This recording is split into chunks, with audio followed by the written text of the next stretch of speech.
Journey Academy live, and we don't know what's going on. It is good. Morning. Good morning. Hello, everyone. Afternoon, whatever it is. It is Monday. Can you believe it? It is September 15th.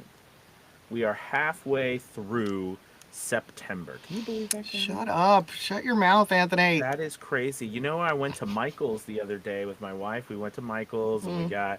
I got a new little Halloween calendar that lights up and stuff, which is really cool. I like those. And then I always go and I'm like, I want to buy half the store because they Yeah, oh always yeah. have the. Have you seen the little new Same. dioramas they have? They have those little. Mm-mm.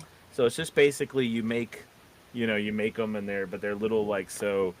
Do you know those things that you put on your bookshelf? It's like those little worlds that you put like Yeah, in your okay, yeah. bookshelf. I know which ones So you're it's talking kind of about. like that, they're little like Mm-hmm. dioramas that you make, and they're like They're a very spooky cute. bookstore. Or it's like a spooky forest scene or something like that. And there's all Oh, these little okay. cool little stuff. I love because when I was in theater, on the tech side, one of my favorite things was to make white models. Those are miniature models of sets, right? You make Oh, the set model before you build a set. You make the yeah. model, and it's so much fun, right? Because you get to make models of the sets and stuff. I know I'm such a geek out on it, but we used to do competitions and stuff in high school where Oh, we'd that's go and cute. it was so much Oh, fun. wow. Some of my favorite ones we won the last year I was there. We did Newsies. That was the competition stuff, and Mm. that was so much fun, and we won that one, so that was a Oh, lot. wow. Yeah, that was a lot of fun. Fix my But camera. anyways, Mm. so all that jazz. Hi Now I gotta go to everyone. Michael's. Thanks. Yes, you got to go to Michael's. It's a lot of fun. Because we had one, it had closed, but it moved to another location, and we found it, and it was like, yay, Michael's. Anyways, It's a fun shop. It's a fun yes, place. it is good to see everyone today. If you are Mm-hmm. new here, hit that like and subscribe button, and remember the like button, and all those things. It really helps the algorithm share us to more people and send us out everywhere. So please do that as well as hit that subscribe button. So when we do go live, you get bugged by us. Yes, that's true. And also we are we are what are we doing today, Gabby? What are we talking about today? Well, we've got a couple of choices. Yes. So we could talk about, I don't remember who asked the question on Friday, but this is sort of a carryover. Somebody was asking about, making the jump from online platforms like Fiverr, Upwork, etc., Mm-hmm.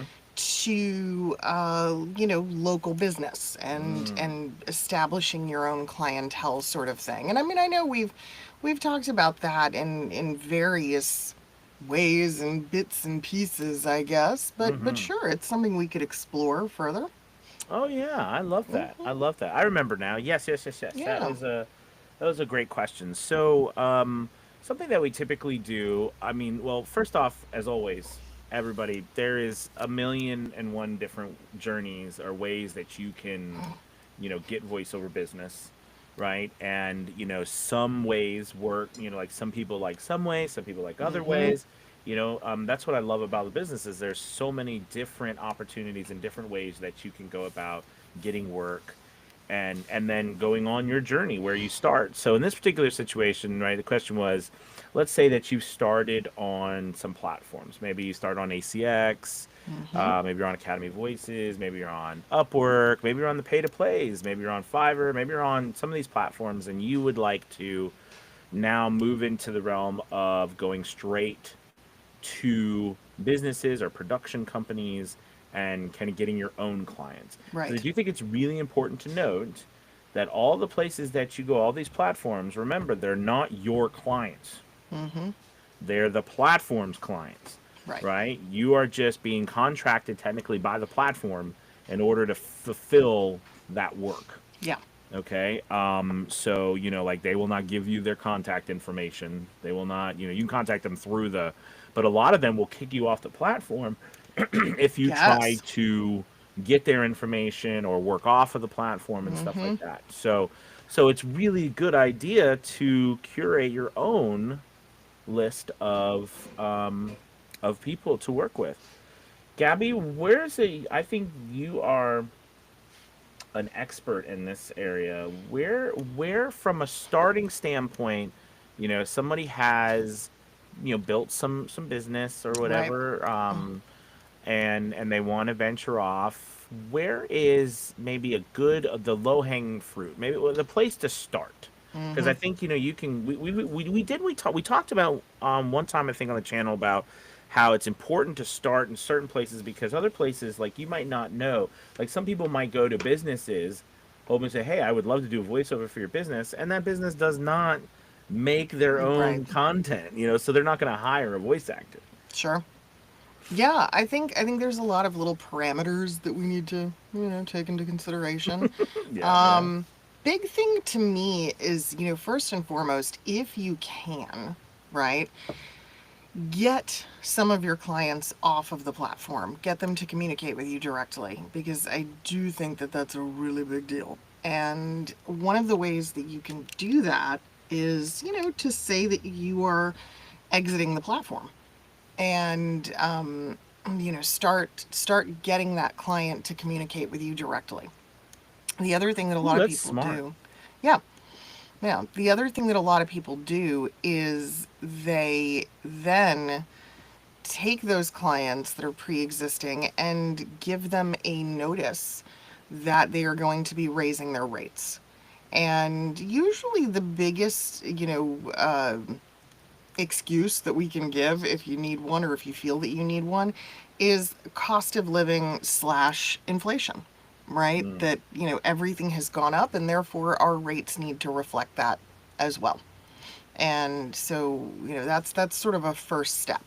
From there, the thing that you really have to think about is exactly, what area of the industry you're targeting. Now, I think in our original question, it was Dylan. He had said, commercial work. So with commercial work, very rarely are clients handling that direct. Very rarely are they doing it themselves. So you need to make contact with the creative companies that are acting as their go-between and that are helping them achieve these things. So this might be an ad agency, this might be a production company, right? This might be a marketing service, but that's going to help you to start connecting where you want. And so if you are reaching out to a company directly, for argument's sake, ask them who's their provider, right? Who is that go between? Who are they using for those sort of services? Because that is going to potentially lead you to that next phone call or that next lead in the chain. That's one method there. But it is a much lengthier process. This is where a lot of people use LinkedIn. This is where a lot of people do very strategic type Google searches. This is where, geography, look, it's great if you can target people locally, if you're in a big enough area that, you have enough major companies to target. But for some people, that's not always possible. There really isn't enough local work to sustain them. So therefore, Hmm. you have to go outside of the area, and that's okay. Always look at things on a state level too. I feel like any voice actor in any state should be connected with whoever is handling the local lottery, because the lottery I is was such a just gonna big buyer. I was just gonna say Yeah. that because I'm on that list for the state of Virginia. Mm-hmm. You know what I mean? Yep. So I was just about to say that too, because every time there's something for the lottery, a new game, a new something, Yep. I just get a email from my person that says, hey, submit your audition for the new lottery thing. So Yeah. yeah. Yeah. Oh, Joy made an interesting comment, and as she said, I'm on I'm on some pay to plays, but I still consider myself to be a freelancer. Well, sure, Joy, because you are. I mean, even if you're working with a pay to play, right? Even if you're on one of these sites, you are still a freelancer in every way, shape, form, and definition. So it's important for us to keep that in mind, in that these platforms can sometimes be deceiving or slightly deceptive because they make us feel like it's the only thing we'll ever need to do to obtain work, and that's just not accurate, right? We have to be diversified. We have to have other ways of obtaining jobs and gaining interest. So, yeah, Oh yeah. that's No, I'm. important. Yeah, no, absolutely, absolutely. Yeah. So I think yeah, it's loud over there. It sounds like, do you have another mic on? Maybe that's what it No. is. Or it's super. Is it your dogs? Something's going I on in the mean, the dogs background. are always doing something, but I don't know. Let It's me just super. see. It's I mean, super. It's very. It sounds great. It's just picking up a lot. I can turn my mic down and No, see if you that. sound fine. It's not that. It's. It doesn't matter. I Anyways, don't know.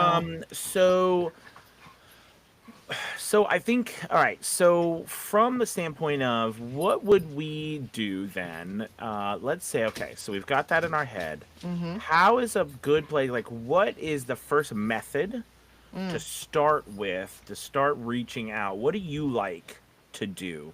Because I think, you know, I have learned, well, first off, I've learned so much from you as well.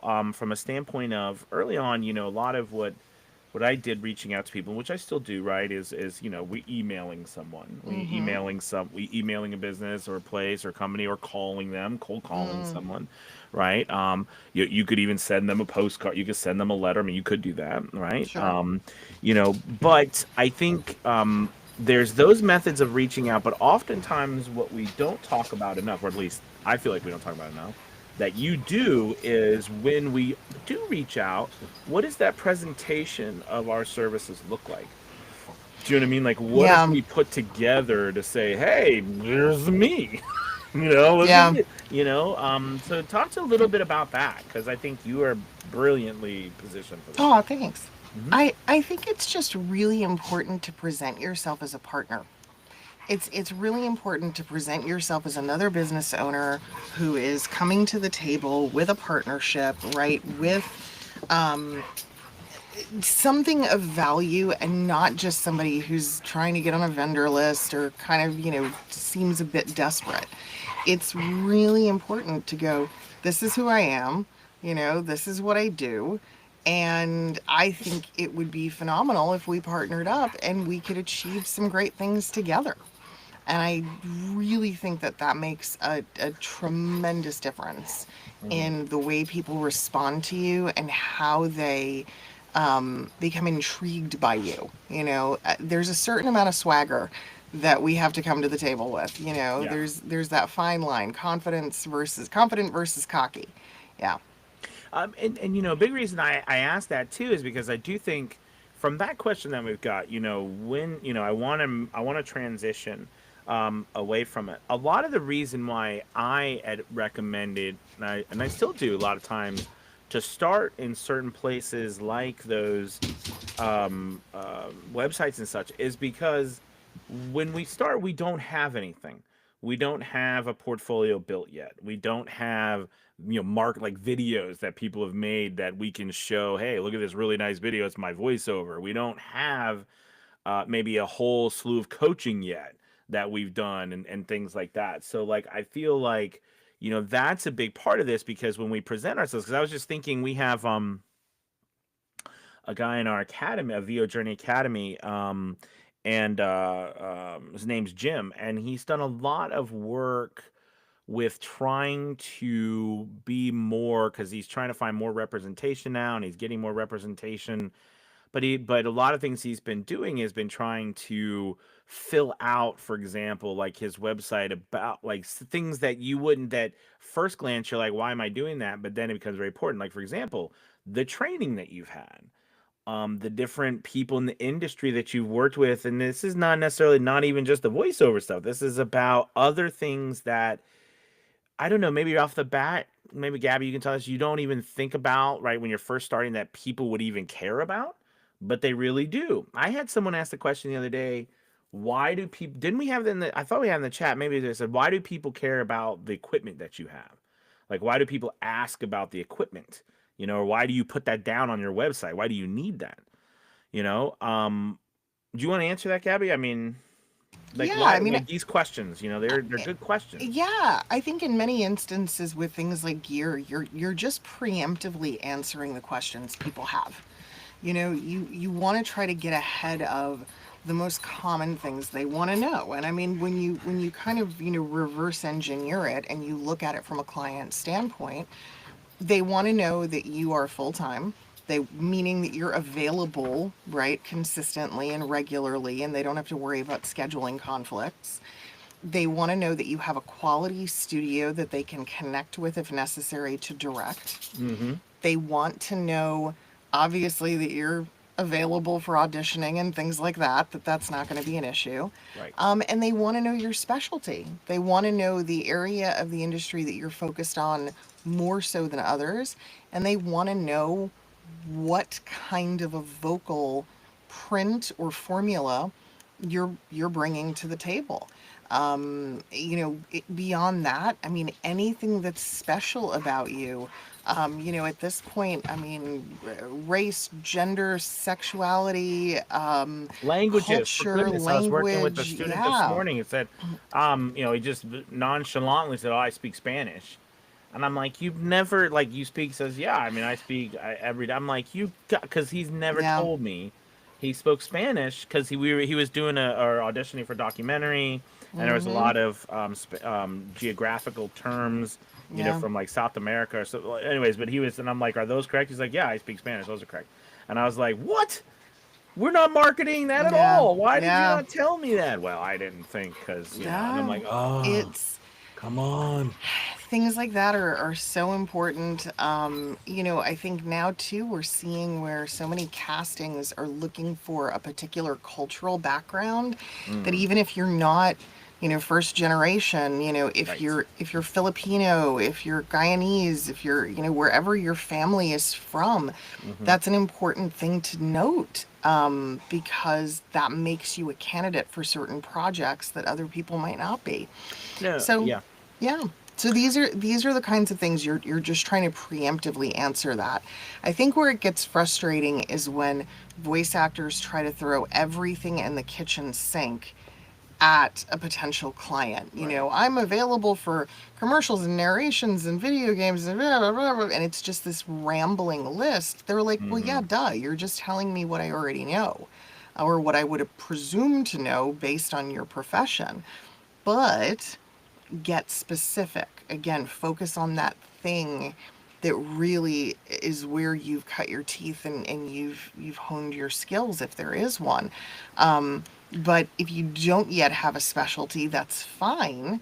Just keep it a little more vague then. Don't go overboard with trying to, yeah, throw everything at people all at once. Yeah, I was gonna say that's early. It's so easy, I think, to fall into a trap where you think, well, if I limit myself Mm, to a specialty, I'm just going yeah. to lose out on all the other work out there. Mm-mm, you're not. And the crazy thing is that you you will get more work Mm-hmm. specializing in something than you ever will Yeah. just doing it all. And I've proven to the, I mean, Academy Voices is a just a clear model of that. When we Yeah. first started Academy Voices, I was like, we're gonna do everything.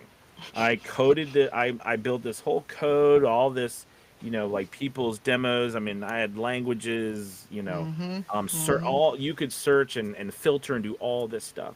And we got like nothing, barely Yeah. anything. Yeah. And partially that was because, when you're trying to go after everything, you got to compete against the people who are going after, or the other businesses are going after everything. And unfortunately, there was no way in the world that I was going to compete with those businesses who are spending millions of dollars a month, right, on advertising. So, you specialize in things because people are searching for those specialties, and you are going to be found, and you are going to be put on a list. You are going to be looked at as a specialist.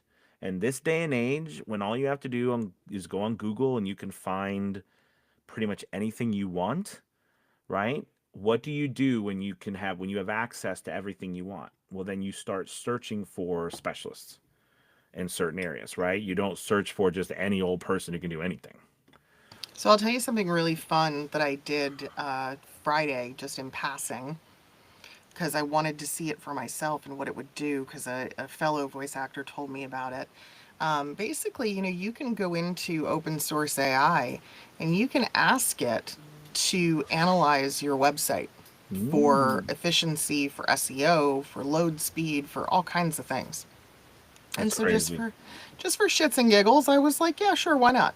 So I asked ChatGPT to take a look at my site, and it was ironic. It said what I already knew, but it was, I guess, nice to hear the validation. But it was really funny in that it said, you know, your specialty, your expertise is very clearly defined and very easy to understand, which makes it easier for clients to find you. And I was like, yeah, that's what I've been saying for a long time.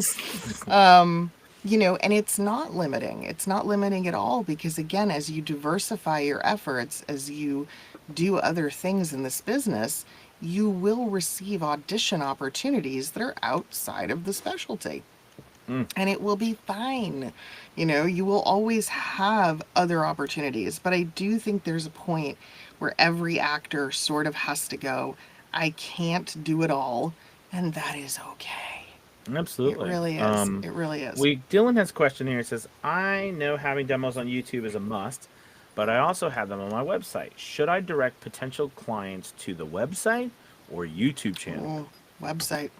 Always Mm, website. mm, You want them to go to you. You don't ever want to send them anywhere else. The YouTube and having your demos and having material on YouTube is a great way to be found by people who are either searching YouTube or searching Google. But I think that, you know, yeah, whenever you're talking about a direct connect, you want them yeah. being sent to you. So Yeah. I think that if you have a website, right, and your website is done and it presents you in the manner in which you want to, right? Then your YouTube channel, use your YouTube channel as a way to get people to get to your website. Yeah. Because on the YouTube channel, they can't contact you. I mean, you could put your email address on there, right? And you can also put the link to your website. I like to use YouTube as a way to alleviate maybe a person's issues with going to a site that they don't know anything about or something like that. But then remember, the goal eventually, right, is always to get them to your website, Yeah. right? That's where you want them to go. But think of YouTube as a way to be found, like Gabby said, and also as a way to give some more credibility to you and to your website, Yeah. right? I That you're agree on with that. YouTube, you know? Yeah. Good question. Well, you guys, I think we are over our time, but it was wonderful seeing everybody today, and we will be back Tomorrow. tomorrow. Yes, we will be back tomorrow, Mm-hmm. and continue the conversation. Sounds good. Sounds good. We'll see you tomorrow, everybody. Goodbye. Bye. Goodbye. Goodbye.